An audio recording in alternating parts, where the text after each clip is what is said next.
కేవలం ఒక 30 రోజుల పాటు ప్రతి విషయంలోనూ దేవునికి మొదటి స్థానమిస్తే అసలేం జరుగుతుందో ఎప్పుడైనా ఆలోచించారా? మనలో చాలామందికి సమాధానం, సరైన నడిపింపు మరియు విజయాలు కావాలి. కానీ మనం దేవునికి మాత్రం మన జీవితంలో ఆఖరి స్థానాన్ని ఇస్తుంటాం.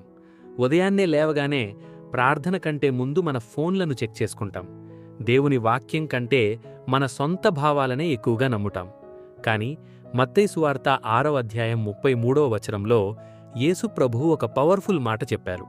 కాబట్టి మీరు ఆయన రాజ్యమును, నీతిని మొదటి వెదకుడి, అప్పుడు అవన్నీయూ మీకు అనుగ్రహింపబడును.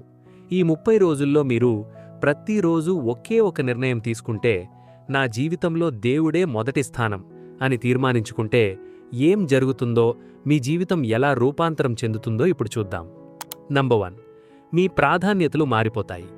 మనం దేవునికి మొదటి స్థానమిచ్చినప్పుడు జరిగే మొదటి మార్పు, మన ప్రాధాన్యతలు పూర్తిగా మారిపోతాయి. అంతకుముందు మనకు ఎంతో ముఖ్యమైనవిగా అనిపించిన ఇతరుల మెప్పు, నిరంతరం ఇతరులతో పోల్చుకోవడం, తాత్కాలిక విషయాల వెనుక పరిగెత్తడం వంటివన్నీ ఆగిపోతాయి. లూకా సువార్త 9వ అధ్యాయం 23వ వచనంలో యేసు ప్రభువు చెప్పారు, ఎవడైనను నన్ను వెంబడింపగోరిన ఎడల తన్ను తాను ఉపేక్షించుకొని ప్రతి దినమూ తన సిలువను ఎత్తుకొని నన్ను వెంబడింపవలను. దేవునికి మొదటి స్థానమివ్వడమనేది ఒకరోజు భావోద్వేగంతో చేసే పని కాదు. అది ప్రతి దినమూ మనం తీసుకునే నిర్ణయం. మీ జీవితాన్ని ఒక కారు అనుకోండి.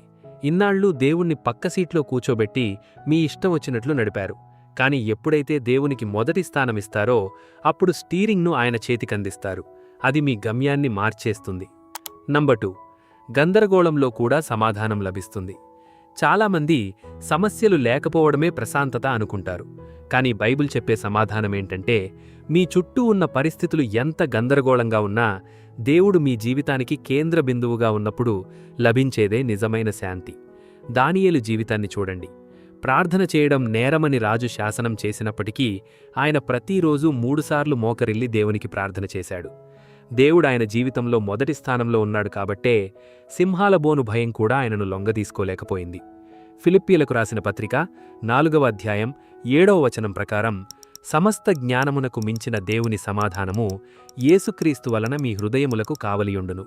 మీ దగ్గర ఇంకా సమస్యలు, జవాబులేని ప్రార్థనలు ఉండవచ్చు. కానీ మీరు ఆ భారాన్ని ఒంటరిగా మోయడం లేదు అనే నిశ్చయత మీకు లభిస్తుంది. ప్రియమైన దేవుని బిడ్డలారా, ఈ ఆత్మీయ సత్యాలు మీ జీవితాన్ని బలపరుస్తుంటే ఇప్పుడే ఈ వీడియోను లైక్ చేయండి మరియు మన ఛానల్ని సబ్స్క్రైబ్ చేసుకోండి. నంబర్ 3, మీరు దేవునికి నిజంగా మొదటి స్థానమిచ్చినప్పుడు మీ హృదయంలో దేవుని స్థానాన్ని ఆక్రమించిన రహస్య విగ్రహాలు బయటపడతాయి.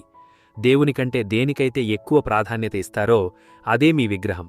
అది డబ్బు, బంధాలు, సోషల్ మీడియా లేదా అహంకారం కావచ్చు. నిర్గమకాండము 20వ అధ్యాయం 3వ వచనంలో దేవుడు చెప్పారు, నేను తప్ప వేరొక దేవుడు నీకుండకూడదు అని. బైబిల్లోని ధనికుడైన యువక అధికారి యేసుప్రభువును గౌరవించాడు, కానీ దేవునికంటే తన ధనాన్నే ఎక్కువగా ప్రేమించి దుఃఖపడుతూ వెళ్ళిపోయాడు. మనం దేవునికి మొదటి స్థానమివ్వడం మొదలుపెట్టినప్పుడు మనం దేవునికంటే దేనిని ఎక్కువగా నమ్ముతున్నామో దేవుడు మనకు చూపిస్తాడు. మొదట్లో ఇది బాధగా ఉన్నా ఆ శూన్యతను దేవుడు తన పరిశుద్ధాత్మతో నింపి మనకు నిజమైన విడుదలనిస్తాడు. నంబర్ 4, మీ విశ్వాసం బలపడుతుంది. మన భావాలు ఎలా ఉన్నా దేవుని వైపు నడవడమే విశ్వాసం. అబ్రహామును చూడండి. దేవుడాయనకు పూర్తి ప్లాన్ చెప్పకుండానే నీ స్వదేశాన్ని విడిచిపెట్టి వెళ్ళు అని చెప్పారు. హెబ్రీయులకు రాసిన పత్రిక 11వ అధ్యాయం 8వ వచనం చెబుతోంది, అబ్రహాము విశ్వాసమును బట్టి పిలువబడినప్పుడు లోబడి బయలువెళ్లెను. ఫలితం ఎలా ఉంటుందో తెలియకపోయినా ఆయన దేవునికి లోబడ్డాడు. రోమీయులకు రాసిన పత్రిక 10వ అధ్యాయం 17వ వచనం ప్రకారం, వినుట వలన విశ్వాసం కలుగును, వినికిడి దేవుని మాటను గూర్చినదై ఉండును. అందుకే ప్రతిరోజూ వాక్యం చదవడం అంత ముఖ్యం. వాక్యంతో సమయం గడిపే కొద్దీ మీ ఆలోచన విధానం మారుతుంది. భయం తగ్గి విశ్వాసం పెరుగుతుంది. నంబర్ 5, మీ జీవితం పూర్తిగా రూపాంతరం చెందుతుంది. దేవునికి మొదటి స్థానమివ్వడమనేది జీవితంలో ఏదో ఒక భాగాన్ని మాత్రమే కాదు, మీ సమస్త జీవితాన్ని మార్చేస్తుంది. మీ బంధాలు, మీ ఆలోచనలు, మీ అలవాట్లు మరియు మీ మాటలు కూడా మారిపోతాయి. 2వ కొరింథీయులకు 5వ అధ్యాయం 17వ వచనం చెబుతోంది, ఎవడైనను క్రీస్తునందున్న ఎడల వాడు నూతన సృష్టి, పాతవి గతించెను, ఇదిగో కొత్తవాయను. యోహాను సువార్త 15వ అధ్యాయం 5వ వచనంలో యేసుప్రభు చెప్పారు, నాకు వేరుగా ఉండి మీరేమీయూ చేయలేరు. నిజమైన కార్యమేంటంటే దేవుడు మిమ్మల్ని ఏ ఉద్దేశంతో సృష్టించాడో ఆ నూతన వ్యక్తిగా మీరు రూపాంతరం చెందడం. ముగింపు. ఈ 30 రోజుల తీర్మానం మీ జీవితాన్ని ఒక్కసారిగా పర్ఫెక్ట్గా మార్చేయకపోవచ్చు, కానీ అది మీ ప్రయాణ దిశను ఖచ్చితంగా మారుస్తుంది. మత్తయి 6వ అధ్యాయం 33వ వచనమనేది కేవలం ఒక సలహా కాదు, అది దేవుడు మనకిచ్చిన ఒక పవర్ఫుల్ ఆహ్వానం. ఈరోజు ఆహ్వానాన్ని స్వీకరించడానికి మీరు సిద్ధంగా ఉన్నారా? ఈ సందేశం ద్వారా దేవుడు మీతో మాట్లాడితే కింద కామెంట్ సెక్షన్లో గాడ్ ఫస్ట్ ఆల్వేస్ అని టైప్ చేయండి. ఈ వీడియోను మీ స్నేహితులకు, కుటుంబ సభ్యులకు షేర్ చేయండి. దేవుడు మిమ్మల్ని దీవించునుగాక. ఆమెన్.